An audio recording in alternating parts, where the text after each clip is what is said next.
আসসালামু আলাইকুম। ওয়ালাইকুম আসসালাম। কোথায় গিয়েছিলে? মায়ের কাছে সব গহনা দিতে। আমি বলেছি আমার কাছে আমার স্বামীই বড় গহনা। এই কথা শুনে আমার স্বামী কাঁদো কাঁদো হয়ে গেল। আমি বললাম, কাঁদবেন না, আপনি আমার স্বামী, আপনার পায়ের নিচে আমার বেহেশত। কি কিসব কথাবার্তা বলছো? এগুলা ভুল কথা, এসব ফালতু কথা। ছি, এসব বলবেন না। ছোটবেলা থেকে দেখে এসেছি শাবানা বলতো স্বামীর পায়ের নিচে স্ত্রীর বেহেশত। আপনি আমাকে ভালোবাসেন না তাই না? এই জন্য এইসব বলছেন। না না, তা হবে কেন? আমি তোমাকে ভালোবাসি, আসলে অনেক দ্রুত বিয়ে হয়ে গেছে তো তাই তোমাকে বলতে পারিনি। আমি আপনাকে ভালোবাসি, সত্যি সত্যি।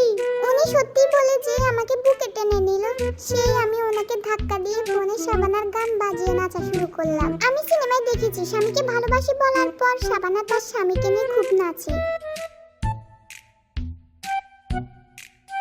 আমার স্বামী বোধহয় আমাকে ভালোবাসে না, না হলে তা নিচে এভাবে বেকুবের মতন আমার দিকে তাকিয়ে থাকবে কেন? এদিকে বাইরে থেকে মা এলো পাথারে দরজা গুতাচ্ছে আর বলছে, খোকা আয়াতুল কুরসি পড়, বৌমাকে জিনে ধরছে।